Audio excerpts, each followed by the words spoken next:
Welcome Wanderers, Gypsy here. I just wanted to record a quick intro to the following video.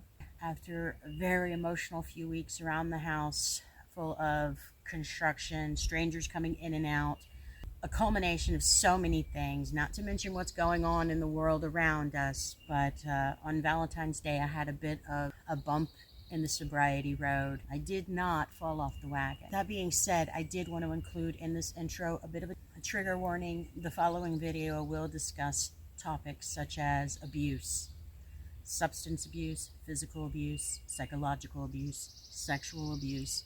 These abuses were all part of what fueled my substance abuse.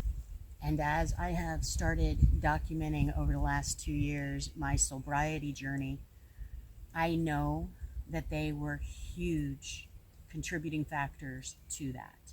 I have been documenting my experience, my lapses, my good days and bad days for about 2 years on and off, because I wanted to catch the point where I start to slip. Because honestly, I've tried to quit drinking for over a decade and struggled with it.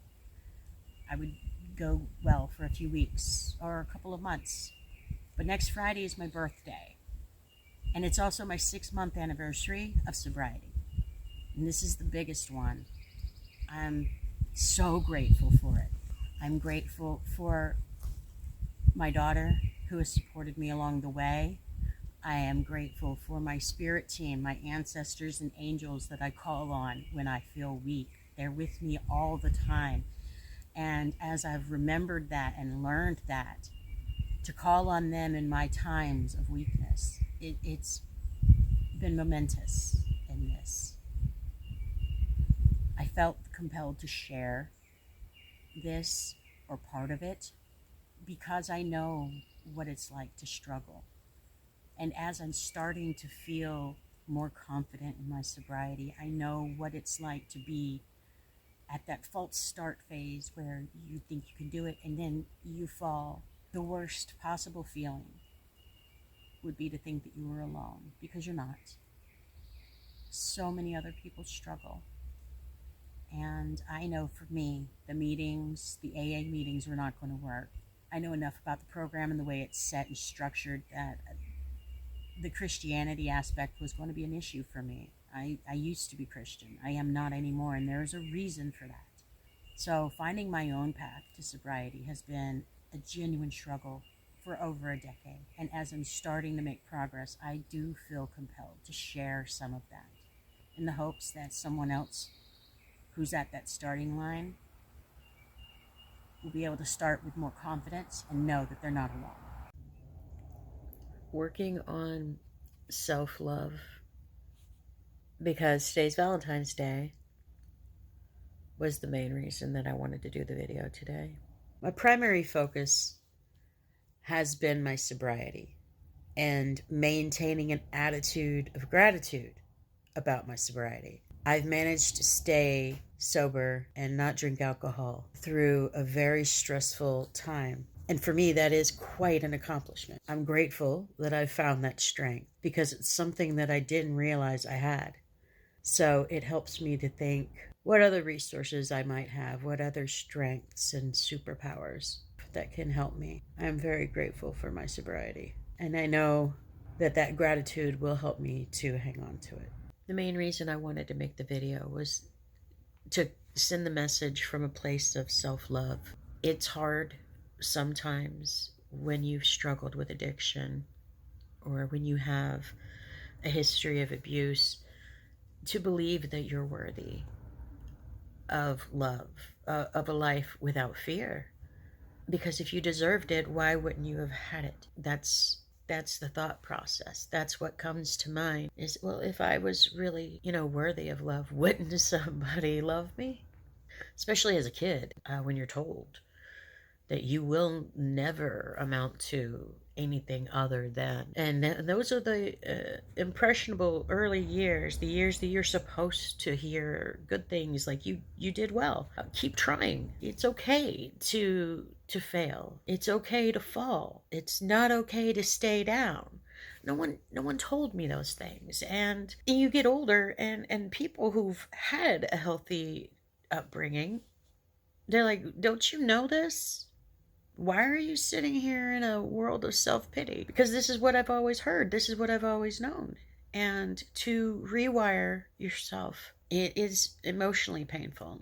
You have to really sit through all those things to find out why am I doing this? What fuels that? You could sit here and drink for years and years and years, and I did. I gave myself alcohol poisoning probably more times than I can count.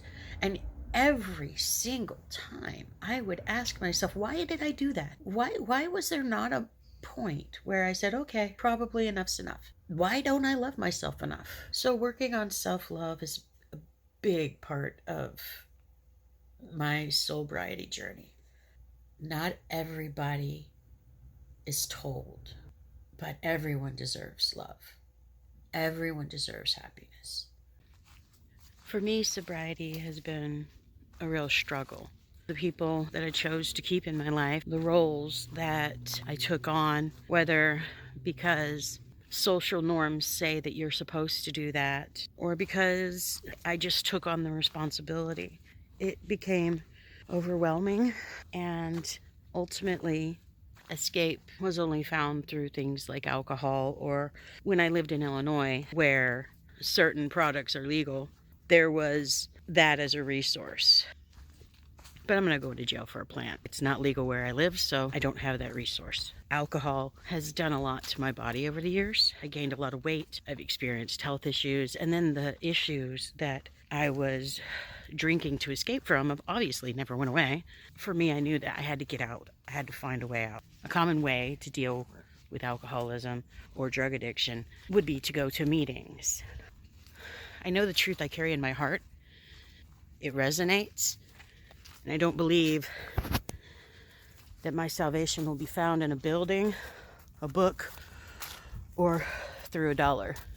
It's your actions that determine the quality of person that you are, not what you say, not what you push on others. The point of my conversation is that I personally struggled to find a resource that I felt comfortable with. I knew I wouldn't stick with meetings because the more a Bible was shoved down my throat and I was told, you're a sinner, you're awful, you're this, you're that, the worse it was going to make me feel. I know it works for some people, but I also know myself enough to know that they wouldn't work for me. Finally, things have started clicking into place. But it's through sheer determination, frustration, and probably stubbornness. Just not willing to accept that this is something I can't do. This isn't going to be what defeats me. I've made it. 45 years.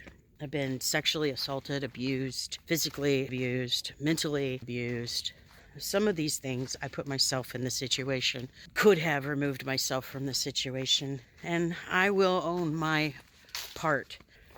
In many of my relationships, I took on a toxic mentality. Culturally, I was raised in a very old-fashioned way, and I have a very old-fashioned mindset, but that old-fashioned mindset wasn't working. It's not practical in this world. The world that we live in now has changed.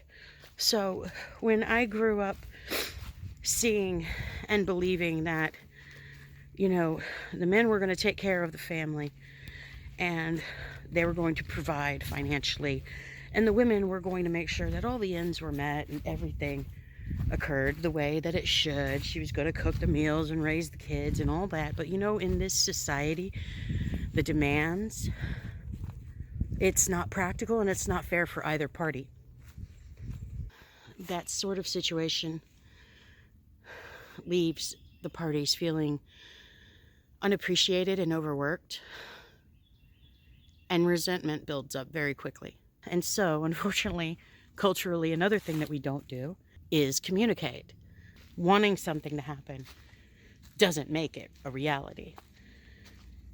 And you have to put in the work, whether you're trying to manifest a miracle or just manifest the miracle of a working, functional, and healthy relationship. It has to be balanced. And unfortunately, in many relationships these days, it's not. My relationships and how I responded to them fueled a lot of my drinking. Everybody has a devil. Some people have just come to peace with them. Some people battle theirs. And I guess a lot of the fear of change comes from the fact that if you've been dealing with a situation a certain way, the idea of changing can be really frightening, but it almost feels more appealing to stick with the devil that you know, because new levels mean new devils. So sure, you go off and you start a new life, but there'll be something else, and there's always going to be something else, and that idea is scary. You end up on a perpetual treadmill, miserable, afraid. For anyone that has struggled with addiction and likewise felt the meetings, they weren't going to work for you, or that somehow or another it was going to be too painful or triggering, or you don't religiously agree with things that they push on you, don't give up. It's hard, I know. It's so hard. And sometimes giving up might even feel like the easier option. But through all of my struggles, the one thing that I have learned is that everything happens for a reason, but everything also happens for a season, and this too shall pass. Every relationship has an expiration date. We just don't know it. Every job will end. Everything ends. And this too will pass. It won't kill you unless you let it. So keep pushing. You're not alone. There are lots of us wandering. Keep moving and you'll find your path. Brightest blessings, y'all.